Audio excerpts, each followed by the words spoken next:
Bismillahirrahmanirrahim. Assalamualaikum warahmatullahi wabarakatuh. Kita jumpa lagi di YouTube channel saya, Kia Ramadiana. Kali ini kita belajar lagi tentang akuntansi biaya. Kalau sebelumnya sudah belajar mengenai akuntansi bahan baku, kemudian akuntansi biaya tenaga kerja. Kali ini di bab 5 ada akuntansi biaya overhead pabrik atau yang biasa dikenal sebagai BOP atau bahan penolong. Oke. Mungkin kita langsung saja masuk ke materinya.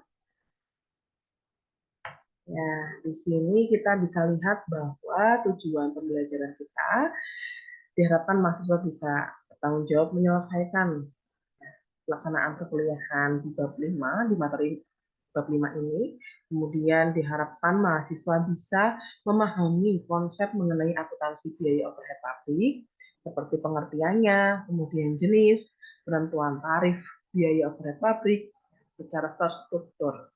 Kemudian diharapkan mahasiswa bisa menerapkan bagaimana cara pencatatan akuntansi biaya overhead pabrik, khususnya pada perusahaan manufaktur. Nah, apa itu biaya overhead pabrik? Jadi biaya overhead pabrik itu atau BOP merupakan biaya yang timbul dalam proses produksi selain bahan baku langsung dan tenaga kerja langsung.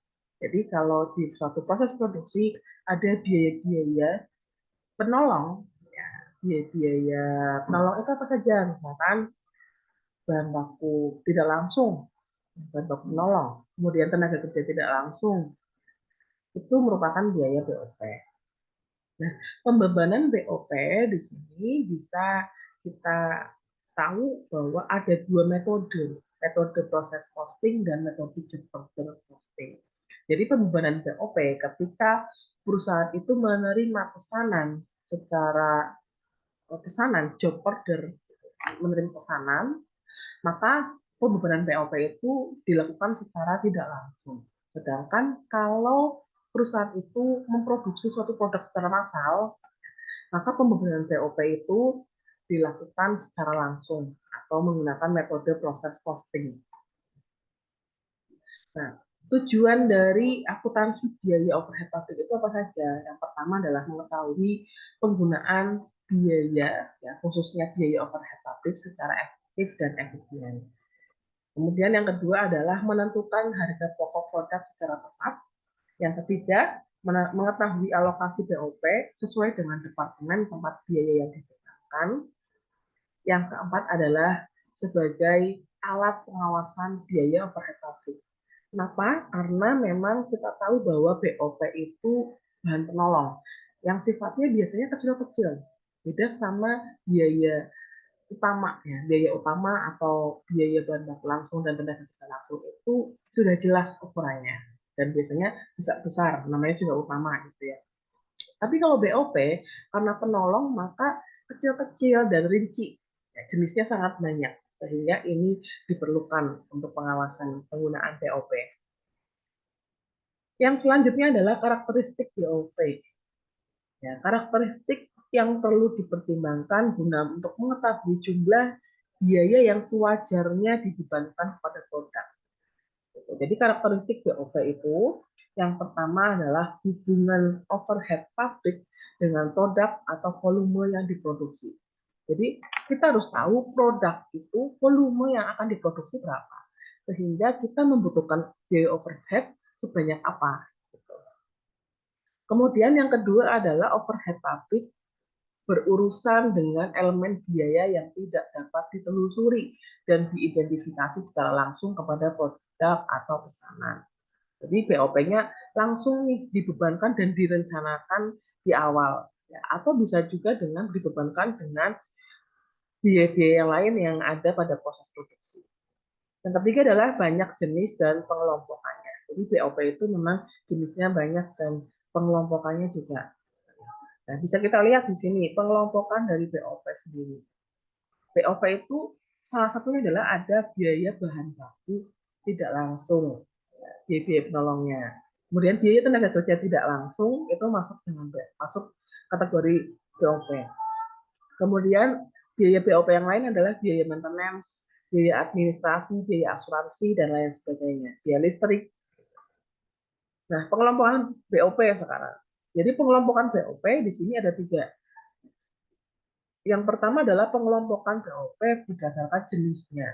Jadi BOP jenisnya mulai dari biaya bahan baku tidak langsung atau penolong, biaya tenaga kerja tidak langsung, biaya reparasi dan pemeliharaan, biaya penyusutan, depresiasi, biaya asuransi, listrik, air, komunikasi, dan lain sebagainya. Sedangkan BOP menurut perilaku dan sifatnya. Kita bisa lihat di sini ada BOP tetap, BOP variabel, dan BOP semi variabel. Kalau BOP tetap itu adalah BOP yang tidak berubah dalam kisaran waktu tertentu pada perubahan volume kegiatan tertentu. Jadi tetap segitu jumlahnya. Kemudian BOP variabel adalah BOP yang berubah-ubah sebanding dengan perubahan volume pada proses produksi. Sedangkan kalau yang semi variabel itu BOP yang berubah tidak sebanding dengan perubahan volume kegiatan. Berubah sih, tapi setiap bulannya tetap dikeluarkan. Nah, jadi mau besar kecilnya proses produksi pasti biaya BOP itu wajib untuk dikeluarkan. Makanya dinamakan semi variabel. Kemudian pengelompokan yang ketiga adalah menurut hubungan dengan departemen. Jadi departemen yang dimaksud adalah apakah departemen produksi atau departemen yang lain. Karena kita berbicara mengenai perusahaan manufaktur sehingga dibagikan. Departemen produksi itu adalah departemen yang langsung berhubungan pada proses produksi. Jadi BOP-nya contohnya apa? Ada pada departemen produksi ada biaya gaji mandor. Atau kalau yang BOP tidak langsung, contohnya biaya depresiasi, penyusutan, pemeliharaan, asuransi, dan lain sebagainya. Sekarang tarif BOP. Jadi seperti di awal dijelaskan bahwa BOP itu dibebankan di awal sehingga harus menghitung tarifnya. Tarif BOP itu merupakan sejumlah uang yang akan dibayarkan perusahaan untuk memenuhi BOP-nya. Nah, di sini untuk pembebanan BOP bisa dilakukan didasarkan pada tarif yang ditentukan di awal. Jadi penentuan BOP yang ditentukan di awal itu yang pertama, perubahan tingkat kegiatan produksi dari bulan ke bulan. Jadi adanya perubahan tingkat kegiatan produksi itu bisa ditentukan di awal BOP-nya. Atau yang kedua adalah perubahan tingkat efisiensi produksi. Atau misalkan adanya BOP yang terjadi secara periodik. Kemudian yang keempat, menyebar tidak merata selama jangka waktu satu periode. Dan yang kelima adalah BOP tertentu sering terjadi secara teratur pada waktu-waktu tertentu. Manfaat dari BOP sendiri, selain memenuhi kebutuhan manajemen untuk menghitung BOP dari suatu produk, yang kedua adalah memenuhi keadaan yang tidak tepat guna atau inefisiensi, sehingga lebih bisa diawasi penggunaan BOP-nya. Dan yang ketiga adalah pemerataan fluktuasi naik turunnya biaya per unitnya. Di sini penentuan tarif BOP. Penentuan tarif BOP ada 3 langkah. Yang pertama adalah menyusun anggaran BOP, perencanaan BOP-nya disesuaikan dengan kapasitas praktis, kapasitas teoritis, kapasitas normal, dan kapasitas sesungguhnya. Jadi ada judgement atau pertimbangan-pertimbangan yang menentukan BOP itu harus direncanakan di awal proses produksi. Malah sebelum proses produksi, baru perencanaannya. Langkah yang kedua adalah memilih dasar pembebanan BOP kepada produk. Itu pembebanan BOP terhadap produk itu yang pertama harus memperhatikan jenis BOP yang dominan jumlahnya dalam departemen produksi. Dan selain itu juga memperhatikan sifat-sifat BOP sebagai dasar pembebanan BOP yang akan dipakai. Yang ketiga adalah yang menghitung tarif. Ya. Jadi kalau sudah dipertimbangkan anggarannya sesuaikan dengan kapasitas, kemudian memilih pembebanan BOP-nya, lalu yang ketiga langsung saja menghitung tarif biaya overhead pabrik. Gitu ya. Nah, dasar pembebanan. Nah, di sini. Dasar pembebanan tarif BOP sendiri bisa dilakukan dengan cara 5, mempertimbangkan 5 hal. Boleh salah satunya boleh. Salah satunya ada satuan produknya, biaya bahan baku, biaya tenaga kerja langsung, jam tenaga kerja langsung, dan jam mesin. Mempertimbangkan dasar pembebanan tarif BOP dengan satuan produk, itu rumusnya adalah tarif BOP itu pembagian antara taksiran BOP dibagi dengan taksiran jumlah produk yang dihasilkan. Sedangkan kalau biaya bahan baku itu mencari BOP-nya, pembagiannya tarif BOP dibagi dengan taksiran biaya bahan baku yang dipakai dikali 100%. Biaya tenaga kerja berarti pembaginya adalah taksiran biaya tenaga kerja. Sama halnya dengan jam tenaga kerja langsung dan jam mesin. Jadi yang membedakan dari kelima ini adalah pembaginya. Pembagi dari dasar pembebanan tarif BOP. Kemudian pengumpulan BOP sesungguhnya. Jadi pengumpulan BOP sesungguhnya itu merupakan jumlah biaya tidak langsung yang benar-benar terjadi untuk menyediakan informasi dalam pengendalian. Jadi BOP yang sesungguhnya terjadi dikumpulkan itu tujuannya untuk membandingkan dengan BOP yang dibebankan di awal, direncanakan di awal kepada produk atas dasar tarif yang ditentukan di muka. Kalau sudah menentukan tarif di muka, kemudian BOP itu karena sifatnya banyak, dibebankan nih di awal. Nah, ternyata setelah proses produksi, muncul nominal BOP yang sesungguhnya terjadi. Nah, itu yang dinamakan BOP sesungguhnya. BOP yang dikeluarkan karena proses produksi yang sesungguhnya. Yang kedua adalah mengetahui selisih yang terjadi antara BOP yang dibebankan kepada produk atas dasar tarif yang ditentukan di muka dengan BOP sesungguhnya terjadi.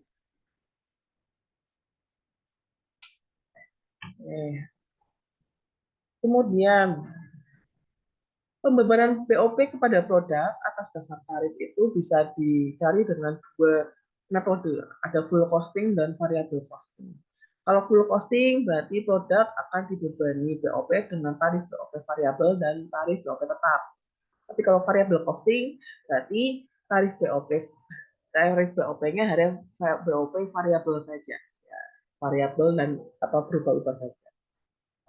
Nah, contoh misalkan ada contoh kasus diketahui tarif BOP-nya 140.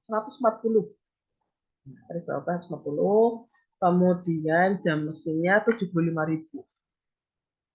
Di full costing, tarif BOP-nya sama 140. Tapi di variable costing, ternyata dari 140 itu terdiri dari BOP variabel dan tarif BOP tetap. Kita lihat di sini. Nah, jadi 140 kalau di full costing semua digunakan. Sedangkan kalau di metode variable costing, 140 ternyata terdiri dari BOP variabelnya 72,5 dan BOP tetapnya 67,5. Nah, yang dipakai hanya yang BOP variabel saja. Dengan rumus yang ada, maka BOP yang dibebankan kalau full costing berarti 140 dikali jam mesinnya 75.000. Totalnya 10.500.000. Tapi kalau di metode variable costing, berarti yang pengalihnya adalah BOP variabel saja. Berapa? 72,5 kali jam mesinnya 75.000. Maka total BOP yang dibebankan itu adalah 5.437.500. Maka pencatatannya adalah BDP BOP ada di posisi debit. Nah, sebesar BOP yang dibebankan, kemudian posisi kreditnya adalah BOP yang dibebankan. Oh, ya. Itu untuk pencatatan pembebanan BOP. Sekarang langkah yang selanjutnya adalah menganalisis selisih BOP-nya. Jadi ada selisih BOP yang disebabkan karena selisih anggaran. Nah, tadi tinggal dikurangi aja antara BOP sesungguhnya dikurangi BOP anggaran. Atau kalau misalkan ada selisih karena ada kapasitas, berarti BOP tetap yang dianggarkan dikurangi BOP yang sudah dibebankan. Ini akun-akunnya. Nah, oke. Sekarang dari akun-akun ini, kita langsung masuk ke contoh kasus. Di contoh kasus di sini diketahui ada perusahaan komputer. Nah, perusahaan komputer ini ada data yang dianggarkan, BOP-nya yang pertama dianggarkan 600.000, jam mesinnya 24.000, jam tenaga kerja langsungnya 75.000. Ternyata setelah dilakukan proses produksi, data aktual atau data realisasinya, unit produksi yang diproduksi itu 100.000, kemudian overhead-nya 603.500, kemudian biaya bahan baku dan biaya tenaga kerjanya 900.000, jam mesinnya 25.050, jam tenaga kerja langsungnya 75.700. Nah, dari kasus ini yang diminta adalah menentukan berapa tarif BOP, berapa overhead, berapa selisih, dan berapa biaya per unitnya. Ini dikerjakan menggunakan dasar pembebanan jam mesin dan jam tenaga kerja langsung. Tadi ya bahwa dasar pembebanan ada 5, tapi di sini kita menggunakan jam mesin dan jam tenaga kerja langsung saja, tergantung pada apa yang dibutuhkan oleh perusahaan. Yang pertama adalah tarif BOP awal. Ini kalau jam mesin dan kalau jam tenaga kerja langsung. Kalau jam mesin berarti tinggal dibagi antara tadi apa BOP yang dianggarkan dibagi dengan jam mesin. 600.000 dibagi 24.000 maka 25.000. Terus kalau mau mencari BOP yang dibebankan atas dasar jam tenaga kerja langsung, jadi tinggal dibagi aja BOP yang dianggarkan dibagi dengan jam tenaga kerja langsung yang dianggarkan. Nah, kemudian yang kedua adalah mencari overhead yang dibebankan. Untuk yang BOP dibebankan untuk jam mesin dan jam tenaga kerja langsung, berarti tinggal dikalikan saja antara jam mesin realisasi dikalikan dengan tarif BOP awalnya. 25.050 ini adalah jam mesin realisasi. Maka totalnya overhead yang dibebankan untuk jam mesin 626.250. Sedangkan kalau yang BOP dibebankan untuk jam tenaga kerja langsung, itu tinggal dikalikan saja jam tenaga kerja langsung realisasi dikalikan dengan tarif BOP awal. Oke. Selanjutnya mencari selisih. Masing-masing cari selisihnya. Berarti tadi selisihnya adalah yang dibebankan dikurangi dengan realisasi. Di BOP yang dibebankan dikurangi realisasi. Setelah itu mencari biaya per unit untuk jam mesin dan jam tenaga kerja langsung. Caranya adalah biaya utama ditambah overhead dibagi tingkat produksinya. Nah, berarti biaya utamanya jam mesin itu 900.000 ditambah overheadnya tadi 626.250 ditambahkan. Kalau yang jam tenaga kerja langsung juga 900.000 biaya utamanya ditambahkan dengan 605.600 dibagi dengan unit yang diproduksi tadi 100.000 ya, 100.000 unit. Ketemu biaya per unitnya untuk jam mesin 15,26 rupiah. Kalau yang jam tenaga kerja langsung 15,6 rupiah. Jadi seperti itu caranya menghitung tarif biaya overhead pabrik, perlu pembebanan di awal, perlu perencanaan di awal. Nah, tapi selama itu bisa diketahui di awal, maka bisa diselesaikan secara baik. Dan kita bisa tahu berapa sih tarif biaya overhead pabriknya. Selanjutnya ini ada tugas, silakan adik-adik mahasiswa dijawab pertanyaannya, kemudian ada kasus juga. Ini nanti PPT-nya akan saya share di Google Classroom. Mungkin itu yang bisa saya sampaikan. Kurang lebihnya mohon maaf. Saya akhiri. Wassalamualaikum warahmatullahi wabarakatuh.